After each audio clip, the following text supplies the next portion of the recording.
Coming up, the Cowboys blow out the Vikings and the Eagles survive a scare from Jeff Saturday's Colts. This is Locked On Game to Game NFL. Every game, every team, every angle. Locked On Game to Game, your team every day. Welcome in. You're listening to Locked On Game to Game NFL, local experts taking you from game to game in week 11 of the NFL season.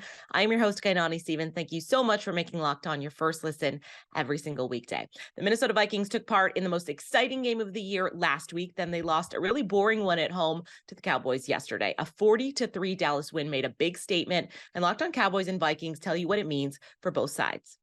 The Dallas Cowboys dominate in what was a must-win game in Minnesota, winning 40-3.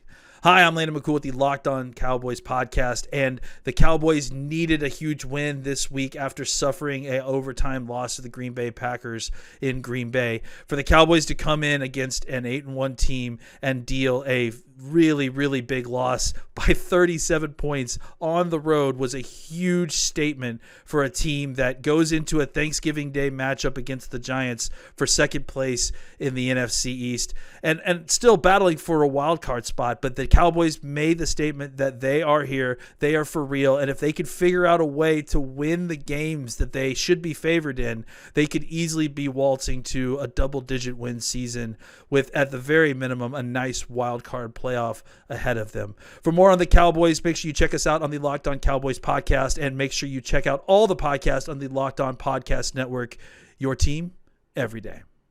Well, that wasn't so great. The Vikings fall to 8-2 by the hands of an absolute catastrophe against the Dallas Cowboys. Cowboys steamroll the Vikings in just about every phase of everything. 40-3 is the final score. Could be 100-3, honestly, and I wouldn't have blinked the way the Vikings played. They lost in the trenches on offense and defense. TJ Hawkinson couldn't catch the ball. They couldn't protect Kirk Cousins. The run games on both sides, they couldn't tackle. Everything went wrong. Special teams went wrong. The Cowboys kicker made 3 kicks over 50 yards, including a 60-yarder he had to kick twice, and both of them went in. I mean, it's just everything. It's one of those burn the tape kind of days, and it's the second one of those that they've had this year, the first one coming against Philadelphia, which also came before a short week. So now the Vikings have to look forward and say, all right, we've got a game in 4 days. We don't have the time to dwell on this, and let's see if we can't bounce back. That's going to have to be the mission here. There's not a lot more to learn about this one. But I guess Tony Pollard got like 165 yards from scrimmage and 2 breakaway touchdowns. The Vikings generated, I think, 2 stops in the entire game. They didn't generate one until the beginning or the end of the third quarter. They did not stop. The Cowboys scored on each of their first 7 possessions. Just a catastrophe. I could list stats like that for hours about this game. Might be better to just forget it entirely. But we will pick up the pieces on all of this over at Locked On Vikings, which you can find on YouTube or free and available on every podcasting platform. The Eagles almost lost their second game in a row in Indianapolis yesterday as Jeff Saturday had his team taking the best team in the NFC onto the ropes for most of that game. It took a fourth quarter comeback to get Philly to 9-1, and Locked On Eagles tells you how Jalen Hurts and the offense stepped up at the finish. Fraudulent teams find ways to lose games. Legitimate teams find ways to win. The Philadelphia Eagles found a way against the Indianapolis Colts. They get the 17-16 win to improve to 9-1. I'm Louis DiBiase, host of the Locked On Eagles podcast. It was not perfect by any stretch of the imagination. The Eagles found so many ways to potentially lose this game on the offensive side of the football. Key fumbles late in the fourth quarter, other turnovers as well, penalties consistently killing drives, bad play calling, but this Eagles defense refused to let this Eagles team lose. Incredible run from the defense all game, and the offense finally waited till the very last minute, but when they needed to make it happen, the Eagles defense gave them the ball back with 4 minutes to go. Quarterback Jalen Hurts drove the Eagles down the field for the go-ahead rushing touchdown to take the lead 17-16. Say what you will about the offense, there were a lot of problems. QB1 was not one of those guys today. That's the exact situation you want to know he can overcome. Late in the game, down, fourth quarter, do-or-die drive, and it was one of Jalen's best drives of the year. His composure, his clutchness is truly impressive, but it was the defense as well. How about Brandon Graham with the key sack to end the game? The The Eagles found a way. This is a huge character win, and they needed it as the NFC standings continue to heat up. The Eagles take it 17-16 in Indianapolis. I'm Louis DiBiase of Locked On Eagles.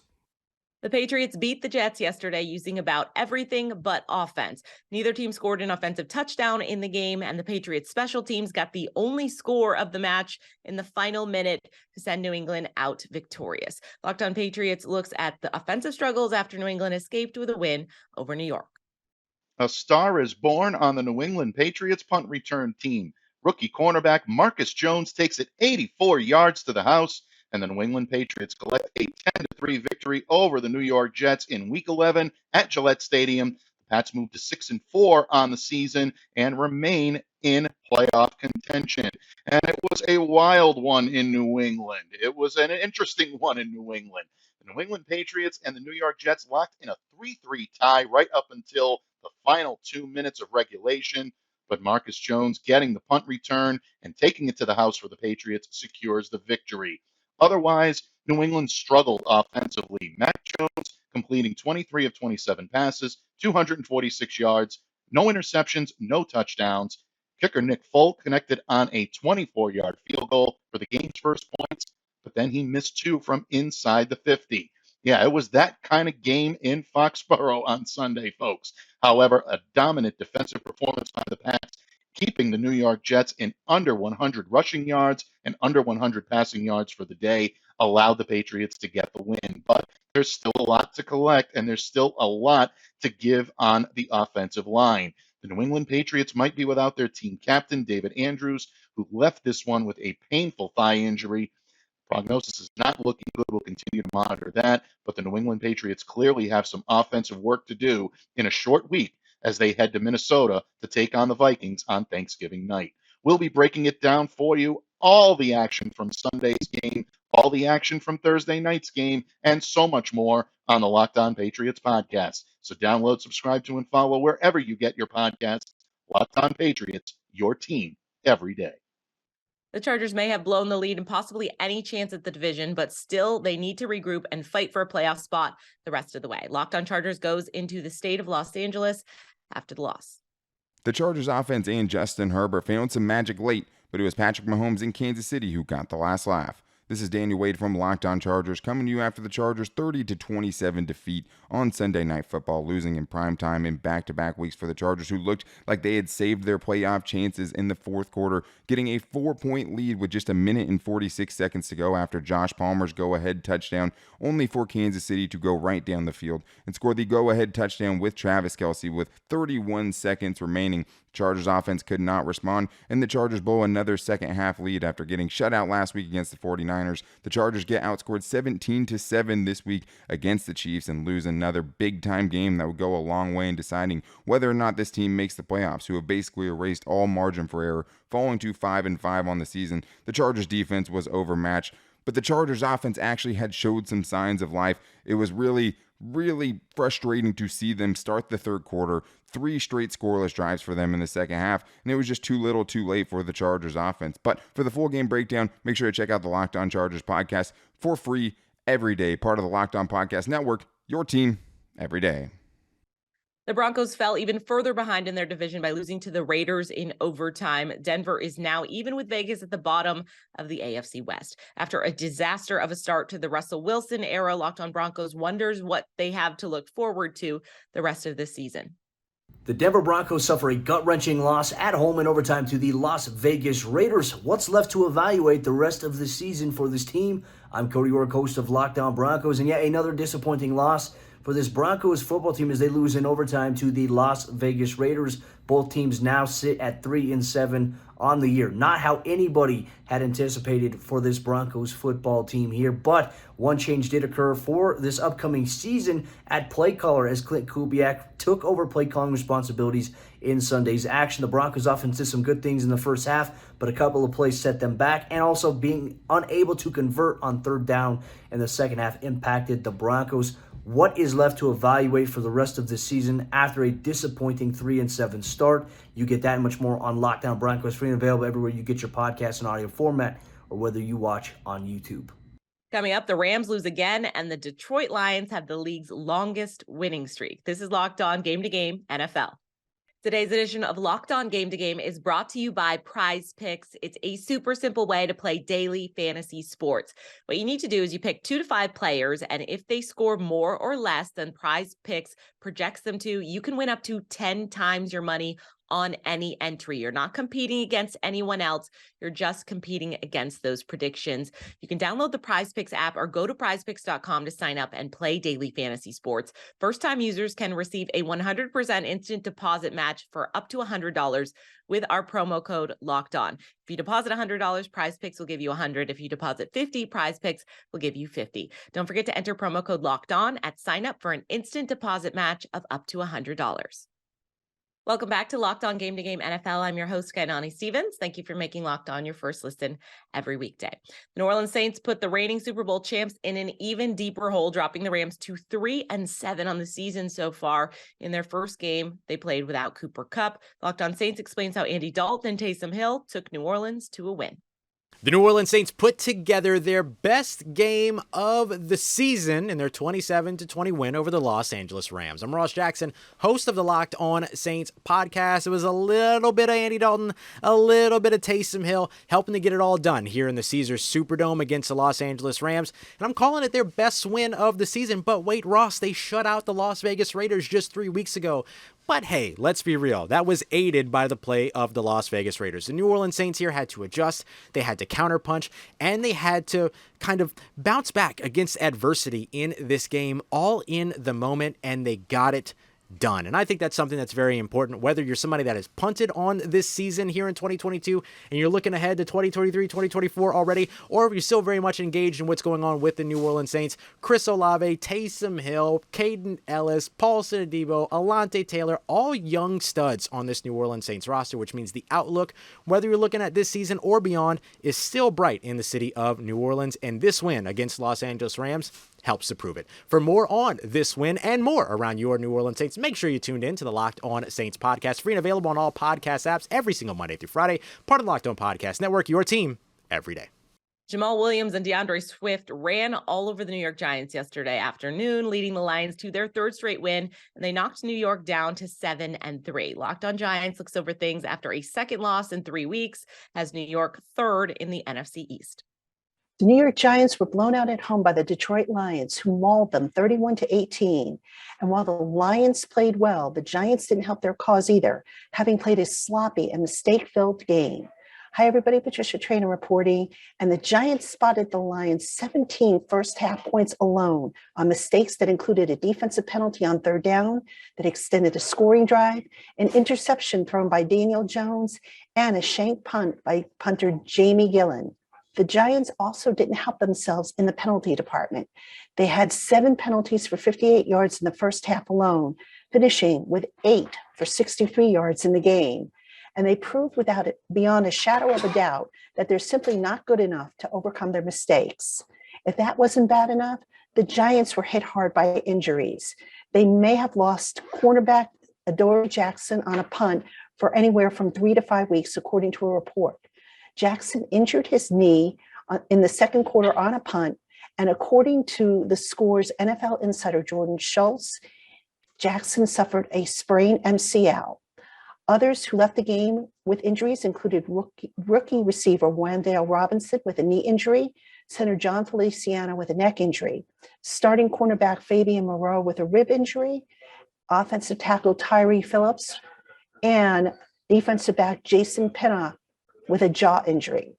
The Giants won't have much time to sit around and lick their wounds, as in 4 days they need to turn it around and head to Dallas for a Thanksgiving date, the first of 5 games against the NFC East.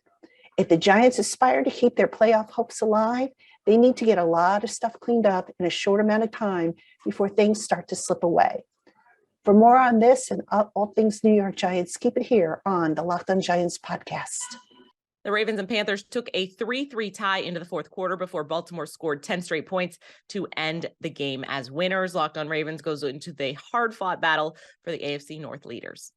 A win is a win, and that's exactly what Baltimore did on Sunday in Week 11 against the Carolina Panthers. This is Kevin Oestreicher, the host over at Locked On Ravens, and while it wasn't pretty, it was a victory. Baltimore beats Carolina 13-3 in Week 11, moving their record to 7-3 and extending their winning streak to 4. The offense did not get anything going until late in the game, but this was a gem of a defensive performance by the Baltimore defense and Mike McDonald's crew, holding Carolina to 3 of 12 on third down, forcing 3 turnovers. Roquan Smith making his presence felt once again. Patrick Queen as well having a phenomenal game. And this Baltimore team on defense has it all figured out. Hopefully the offense can follow. Baltimore did lose offensive tackle Ronnie Stanley and safety Kyle Hamilton to injuries in the game. Hopefully the official word on both of those are good.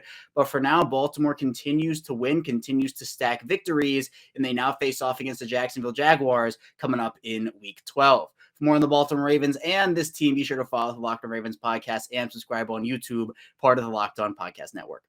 Justin Fields put on another show with his running game for the Chicago Bears, but it wasn't enough to get Chicago a win. They suffered their 4th straight loss, this one to the Falcons in Atlanta. Locked On hosts from both of those teams recap Atlanta's first victory of November. The Chicago Bears' final drive in their 27-24 loss to the Atlanta Falcons was incompetence at every level. I'm Lauren Cox from the Locked On Bears podcast, and I'm still stupefied. The Bears got the ball back with about a minute 50 left in the game. First play, 3 timeouts, quarterback sweep to the sideline. Justin Fields gets hurt. Incompetent play calling in that moment. Second down, quarterback is playing injured, shoulder injury. What do they call? Quarterback draw? Another incompetent decision there. Fields at least slides and takes a late hit afterwards. No flag, incompetent refereeing. Third down, finally throwing the ball when you need to. Fields under pressure, incompetent offensive line. Throws to David Montgomery a little high, but in between his hands. Not able to catch the ball, incompetent receiving. It's intercepted. It's stupefying at all 3 levels, and we've got a lot to break down here on the Locked On Bears podcast, wherever you find your podcasts. Part of the Locked On Podcast Network, your team every day. The Falcons get a lift from their defense and special teams to get a win in Week 11. I'm Aaron Freeman, host of Locked On Falcons. The Falcons prevailed 27-24 over the Chicago Bears in Week 11. Thanks to a solid day from the defense and special teams, they sealed their win with an interception from safety Jalen Hawkins on an overthrow from Bears quarterback Justin Fields in the 4th quarter. And it's the 3rd time this year the Falcons have gotten a victory off a game-sealing interception. And the Falcons defense beat up Fields, sacking him 4 times. And they were also able to hold him to just 85 yards rushing. And that seems like a lot in a vacuum, but is pretty impressive for the Falcons defense, given that Fields has averaged nearly double that amount the past 2 weeks. The Falcons also got a big boost from special teams with Cordero Patterson setting the new all-time record for the most kickoff returns in an NFL career, taking one back to the house for 103 yards in the 2nd quarter. For more coverage of the now 5-6 Falcons, follow Locked On Falcons, part of the Locked On Podcast Network, your team every day. Joe Burrow dropped 4 touchdowns on their rival, the Steelers, just enough to get the Bengals a road win over Pittsburgh. Locked On Bengals and Steelers recap how things played in the AFC North matchup. The Cincinnati Bengals get a win in the division they badly needed as they ride a dominant second half to victory in Pittsburgh. I'm Jake Lisco from the Locked On Bengals podcast, and Joe Burrow, despite his 2 interceptions on the day, one of which was a tip pass and the other was a freak and fluky play from TJ Watt, picking it off as he was falling down at the line of scrimmage. He was excellent in this game. 4 touchdowns, 3 of those to Samaje Perine, who also had a career day, especially as a receiving back. And that's important with Joe Mixon leaving the game with a head injury. Samaje Perine might experience some additional playing time in the near future. But Joe Burrow without Jamar Chase was excellent, finding T. Higgins for a monster game, spreading the ball around to his running backs, to Trenton Irwin up off the practice squad, who also had a nice game. And credit the defense in the second half after a rocky first half. A lot of that to do with the starting field position for the Steelers being very positive. In the second half, the Bengals defense, until absolute garbage time and the game was decided, was lights out. Trey Hendrickson turned it on in the second half in a big way, and that was a big reason that this team held the Steelers after they started the game 5-of-7 on third downs to several straight 3-and-outs while they took a commanding lead in the second half. For more on the Bengals, check out Locked On Bengals, where James Rapien and I have you covered every day here on the Locked On Podcast Network. I'm Chris Carter of the Locked On Steelers podcast, and this is your Locked On Now update after the Steelers have lost 37-30 to the Cincinnati Bengals here at Acrisure Stadium. Just moments ago, the Steelers went into their locker room frustrated after this loss, knowing that they had their chances. They had moments where they could have executed better, and they didn't. The Bengals came out and executed their game plan almost flawlessly at times, though the Steelers did get 2 interceptions. Still, Joe Burrow, 4 touchdown passes, 355 yards through the air, and was able to connect a lot to key positions. And what was the key here? By my eyes, it was the matchups. He kept going after Arthur Maulet, Robert Spillane, guys that he liked, get up against T. Higgins, up against Sam Perrine. There were chances for this offense to succeed. He also avoided going deep down the field and testing and giving Minkah Fitzpatrick the opportunities to make plays on the ball. Big plays there by Joe Burrow were the story of the game. On the flip side, the Steelers offense actually produced in the first half, got 20 points, Didn't see that coming, but then they reverted to how they've been the most of this year, and they fell off in the second half, only having several 3-and-outs, only getting a field goal until the very end where they got a touchdown, went for an onside kick, and had a chance to kind of keep the game alive there. But the biggest things that I take away from this, one, you see the weak spots of the defenses and how they were targeted. We were hoping to see more of that 3 safety set that we've been seeing with the Steelers in practices.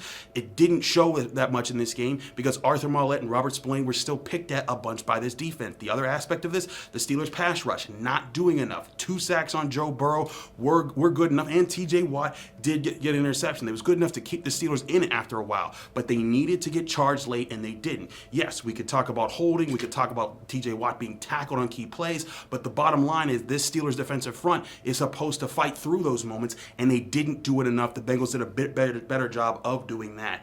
I think what one thing we look at, though, you look at this Steelers offense and its lack of consistency, and it is still concerning, especially in the second half. If they got a big play, you saw the flea flicker call and how it didn't work. The Steelers might be finding some strength. Najee Harris, 90 yards on the ground, also had 26 yards through the air as a 100-plus yard day for him overall. Also had 2 touchdowns, was arguably the Steelers' best player in this game.